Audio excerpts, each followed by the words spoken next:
نہ جانے کہاں گئے وہ دن جب زندگی سادہ تھی مگر دل مطمئن تھے، جب خوشی کسی بڑی چیز کے ملنے سے نہیں بلکہ چھوٹی چھوٹی باتوں سے ہوا کرتی تھی، جب دکاندار کے پاس کھوٹا سکہ چلا دینا ہی سب سے بڑا فراڈ سمجھا جاتا تھا۔ یہ ان دنوں کا ذکر ہے جب اسکول کے ماسٹر اگر بچے کو مارتے تھے تو بچہ گھر آ کر باپ سے شکایت نہیں کرتا تھا، اور اگر کبھی بتا بھی دیتا تو باپ ایک اور تھپڑ رسید کر کے کہتا ماسٹر نے ضرور کچھ سوچ کر مارا ہوگا۔ تب استاد کی مار بھی عزت کی بات ہوا کرتی تھی، اور تربیت صرف کتابوں میں نہیں دل میں بستی تھی۔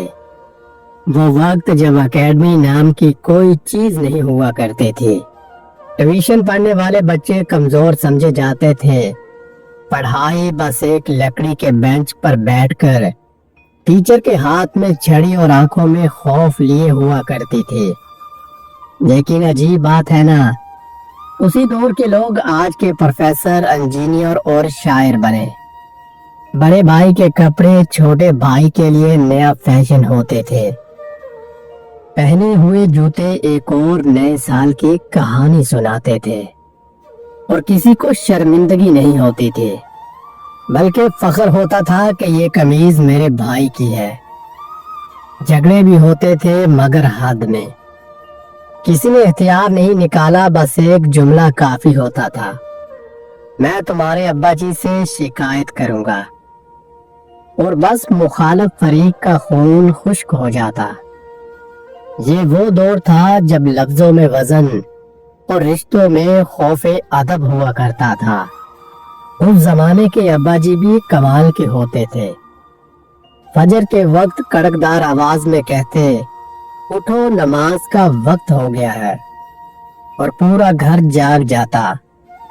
نماز کے بعد چائے کی خوشبو اور صحن میں بیٹھے سب کے چہرے جیسے نور سے بھر جاتے۔ عبادت کوئی دکھاوا نہیں تھی، ایک سکون تھا، ایک تعلق ہوتا تھا خدا سے۔ جب کسی کے گھر مہمان آتا تو پورا محلہ خوش ہو جاتا، گلیوں میں خبریں پھیل جاتی کہ فلاں کے ہاں مہمان آئے ہیں۔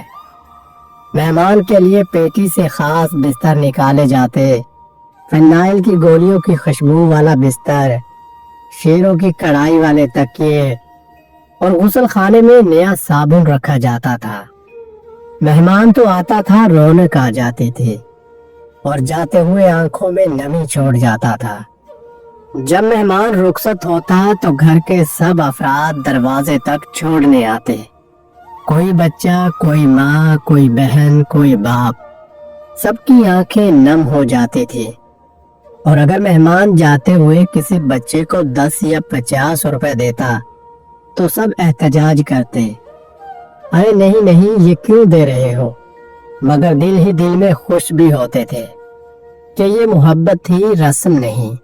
شادی بیاہوں میں پورا محلہ شریک ہوتا تھا، دعوتیں بانٹی نہیں جاتی تھی، خود بخود پہنچ جاتی تھی۔ گھر میں شادی ہوتی تو مہمان دوسرے گھروں میں ٹھہرائے جاتے، محلے کی بیٹی کی شادی ہوتی تو سب کے چہروں پر ایک جیسی چمک ہوتی، اور بعد میں پورا محلہ میاں بیوی کی دعوت کیا کرتا۔ یہ رشتے ہوتے تھے خود غرضی سے پاک، خلوص سے بھرے ہوئے رشتے۔ اس زمانے میں نہ کوئی غریب تھا نہ امیر، سب کے دکھ سکھ سانجھے، خوشیاں سانجھی ہوتی تھیں۔ کسی ایک کے گھر ٹی وی ہوتا تو پورا محلہ وہاں آ کر بیٹھتا۔ بلیک اینڈ وائٹ تصویروں میں خواب رنگین دکھائی دیتے تھے، ڈرامے، خبریں اور اشتہار سب مل کر ایک ہی صحن میں پاکستان بناتے تھے۔ آج سوچتا ہوں کہ وہ وقت کتنا خوبصورت تھا، جب دل میں فاصلہ نہیں ہوتا تھا، جب مذہب نہیں محبت بانٹی جاتی تھی، جب کسی کا دکھ اپنا دکھ لگتا تھا اور کسی کی خوشی پر دل سے خوشی آتی تھی، جب محلے میں کسی کے گھر روٹی پکتی تو خوشبو سب کے گھروں میں جاتی۔ آج کے دور میں سب کچھ ہے لیکن کچھ کمی ہے، محبت کی، احساس کی،